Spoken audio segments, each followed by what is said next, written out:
BNP সম্বন্ধে যারা কটূক্তি করেছে তাদের সেই বক্তব্যের তীব্র প্রতিবাদ জানাচ্ছে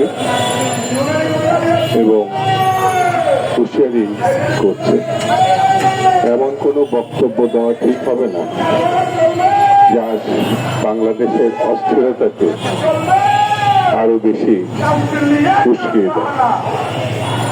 গণতন্ত্রের মত প্রকাশের সুযোগ আছে, বিএনপি সেটা ধারণ করে বলেই অশ্লীল এবং ঘৃণ্য বক্তব্য দেওয়ার পরেও বিএনপি প্রতিবাদ করেছে, কিন্তু কোনো জায়গায় কোনো বক্তাকে আক্রমণ করেছে এমন কোনো ঘটনা নাই।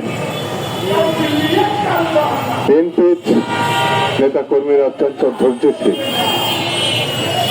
তারা স্বাধীনতার ঘোষক শহীদ জিয়ার অনুসারী, বেগম জিয়ার অনুসারী, তারেক রহমানের অনুসারী।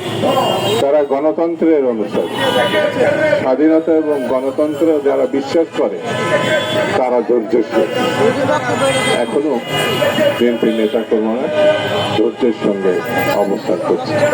বন্ধুরা, নানামুখী ষড়যন্ত্র, স্বৈরতন্ত্রের পতনের পর গণতন্ত্রের যে সম্ভাবনা দেখা দিয়েছে সেটাকে পরিপুষ্ট করার জন্য, গণতন্ত্রে উত্তরণের জন্য যেটি বড় প্রয়োজন সেটি হচ্ছে নির্বাচন।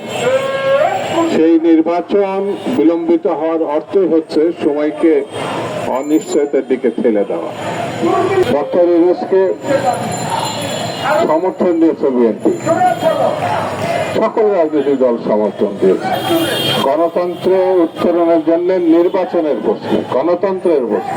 আমাদের নেতা জনাব তারেক রহমান তার সঙ্গে যখন বৈঠক করেছে তখনই কি বাংলাদেশে স্থিতিশীলতা ফিরে এসছে, আশার পরিস্থিতি সৃষ্টি হয়েছে। এটা হচ্ছে সত্য কথা। এই আশা এবং স্থিতিশীলতাকে কোনো মহল, কোনো রাজনৈতিক দল, কোনো ব্যক্তি হীনমন্যতার পরিচয় দিচ্ছে। তার উদাহরণ কয়েকদিন আগে চট্টগ্রামে আমরা দেখলাম। সালাউদ্দিন সাহেব এখন একটা পার্টির মুখপত্র। তার ব্যাপারে আপত্তিকর বক্তব্য, তাকে সমালোচনা করা যাবে না তা না, কিন্তু আপত্তিকর বক্তব্য এটা কোনো শালীনতার পর্যায়ে পড়ে না। এটা একটা উস্কানিমূলক। আমার বক্তব্য স্পষ্ট, উস্কানি দিয়ে পরিস্থিতি ঘোলাটে করে স্বৈরতন্ত্রকে আমন্ত্রণ জানাবেন, এটা গ্রহণযোগ্য না। আমরা এই জাতি ৭১ সালে মুক্তিযুদ্ধে সরাসরি রণাঙ্গনে যুদ্ধ করে স্বাধীনতা অর্জন করেছি।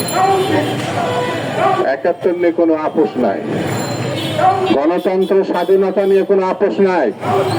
বেগম জিয়া, তারেক রহমান আর বাংলাদেশের স্বাধীনতার ঘোষক সেই জিয়া রহমানের ব্যাপারে কোনো আপোষ নাই।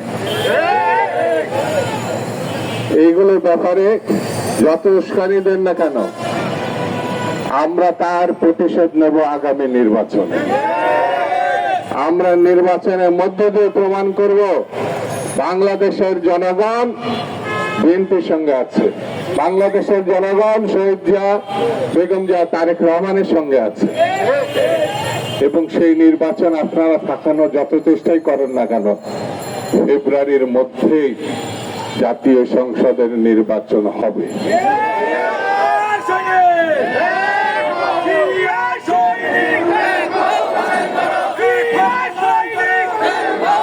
এই নির্বাচন ভারত বা অন্য কোন প্রতিক্রিয়াশীল শক্তি, আধিপত্যবাদী শক্তি ঠেকাতে পারবে না।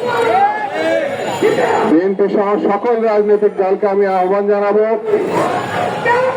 আসুন নির্বাচনের মধ্য দিয়ে গণতন্ত্র প্রতিষ্ঠা করি এবং নির্বাচিত সরকারের মধ্য দিয়ে দেশ শাসন করি।